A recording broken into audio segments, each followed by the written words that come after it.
Shalom, kami dari kelompok Kitab Sefanya akan mempresentasikan hasil diskusi kami. Di sini bukan hanya saya sendiri, tapi ada juga teman-teman saya. Edo. Ya, Kitab Sefanya kami membagikan dalam 3 kategori. Yang pertama akan dibahas oleh Melkisedek untuk latar belakangnya, dan nanti untuk pembagian kitabnya akan dibawakan oleh Bang Edo. Terus untuk kesimpulannya adalah saya sendiri. Oke, adapun latar belakang dari kitab Sefanya, yaitu nama Sefanya yang berasal dari bahasa Ibrani, Sefania, yang memiliki arti Tuhan telah menyembunyikan atau Tuhan tersembunyi. Nama ini juga diartikan sebagai terselubung dari Tuhan atau Tuhan dari kegelapan. Nah, kitab ini memperingatkan umat Yehuda tentang hari Tuhan yang akan datang sebagai hari murka atas dosa. Atas dosa, tetapi juga memberikan harapan bagi mereka yang bertobat. Nah, penulis yaitu informasi disebutkan dalam ayat pembuka kitab, yaitu Sefanya, yang berbunyi firman Tuhan yang datang kepada Sefanya bin Kushi bin Gedalia bin Amaria bin Hizkia, dan seterusnya. Nah, Sefanya adalah nabi yang menerima firman langsung dari Tuhan. Ia berasal dari garis keturunan bangsawan, bahkan mungkin keturunan Raja Hizkia, yang menunjukkan bahwa ia memiliki latar belakang penting dalam masyarakat Yehuda pada saat itu. Jadi latar belakangnya sangat jelas bahwa pada saat itu terjadi kerusakan moral, sehingga Nabi Sefanya menuliskan kitab tersebut untuk orang-orang Yahudi dan bahkan untuk bangsa sekitar.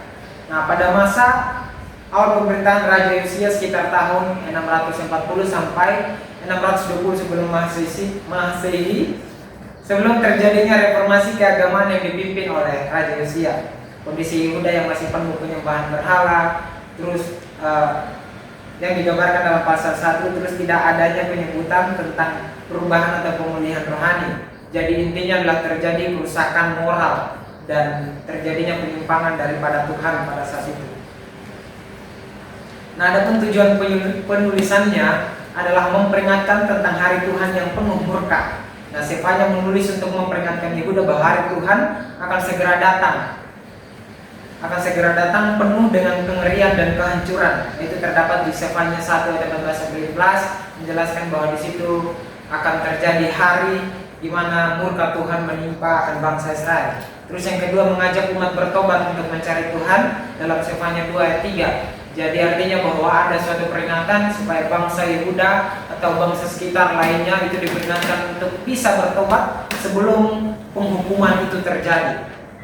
Dan yang ketiga adalah menyatakan bahwa hukuman Tuhan bersifat universal, yaitu bersifat umum, seperti terdapat di Sefanya 2 ayat 4. Jadi bukan hanya kepada bangsa Yehuda, melainkan kepada bangsa-bangsa sekitar, seperti ada Asyur, Amon, Moab, dan bangsa sekitar lainnya. Terus yang keempat, itu memberikan harapan pemulihan bagi umat yang rendah hati, yang terdapat dari Sefanya 3 12 sampai 13. Jadi memberikan harapan kepada mereka yang mau merendahkan hati, mendengar akan peringatan dari Sefanya supaya mereka kembali kepada Tuhan. Seperti itu. Nah, intinya adalah kitab ini bukan hanya kitab tentang murka Allah, tetapi juga penuh dengan panggilan kasih dan janji pemulihan bagi mereka yang mau kembali kepada umat, mau kembali kepada Allah, Sang Juru Selamat mereka. Jadi ada penghukuman, namun Tuhan tulisan ini memberikan harapan buat mereka yang mau berbalik dan mendengar peringatan daripada Nabi Sefanya. Terus sekarang pembagian kitab Sefanya, yaitu yang pertama itu adalah penghakiman atas Yehuda. Di sini kita bisa melihat ayat yang 1, Sefanya yang 1 ayat 1 sampai 18. Terus bisa kita melihat ayat 1 sampai 6, di situ tulis tuduhan atas penyembahan berhala dan sinkretisme di Yehuda. Dan juga yang kedua ada ayat yang ke-7 sampai yang ke-13. Di situ peringatan akan datang hari Tuhan yang mengerikan. Dan juga selanjutnya ayat yang ke-14 sampai 18. Di situ juga kita melihat, di situ mengatakan gambaran kegerian dan kebinasaan pada hari Tuhan. Nah, tema di situ dituliskan murka Tuhan atas dosa umat sendiri. Selanjutnya Yang nomor 2 itu di situ ditulis juga penghakiman atas bangsa-bangsa lain. Di situ juga kita bisa melihat ayat yang 1 sampai yang ketiga.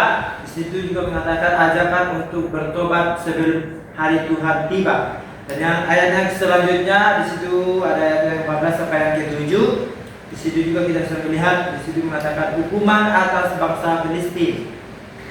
Dan yang ke adalah 8 sampai 11 penghakiman atas Moab dan Amon. Dan selanjutnya hukuman atas Ethiopia. Dan ayat yang ke-13 sampai ke-15 penghakiman atas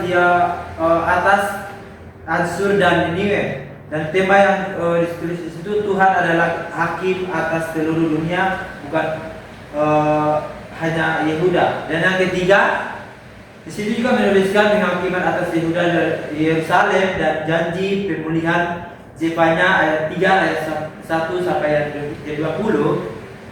Di situ kita melihat ayat 1 sampai ke 7 tuduhan terhadap Yerusalem dan para pemimpinnya.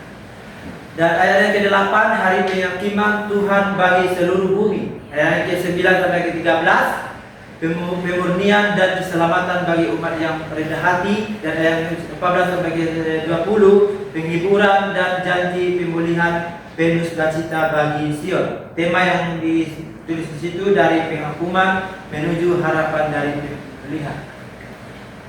Ya, kesimpulan dari kitab Sefanya pertama adalah kitab Sefanya ditulis oleh Nabi Sefanya sendiri sekitar pada tahun 640 sampai 609 sebelum Masehi. Pada masa awal pemerintahan Raja Yosia, tujuannya adalah pertama memperingatkan Yehuda dan bangsa-bangsa tentang hari Tuhan yang penuh penghukuman. Kita tahu hari Tuhan yang dimaksud yang sudah dijelaskan tadi oleh Melki, bahwa hari Tuhan adalah hari di mana penghakiman terjadi untuk bangsa Yehuda dan bangsa-bangsa yang lainnya. Lalu kemudian mengajak untuk pertobakan bagi mereka yang rendah hati. Jadi masih ada kesempatan untuk orang-orang yang mau untuk merendahkan diri mereka, yang memiliki kerinduan untuk bertobat dan berpaling kembali kepada Allah.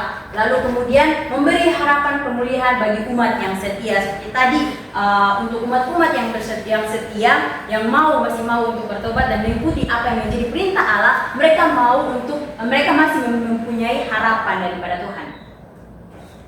Lalu kemudian kesimpulannya dibagi menjadi 3 kategori, yaitu penghakiman atas Yehuda yang ada pada pasal yang pertama, lalu kemudian ada penghakiman atas bangsa-bangsa itu di pasal yang kedua, dan pemulihan bagi Yerusalem itu di pasal yang ketiga. Dan pesan utama dalam kitab Sefanya sendiri adalah Allah menghakimi dosa, tetapi juga memberi harapan bagi yang mau bertobat.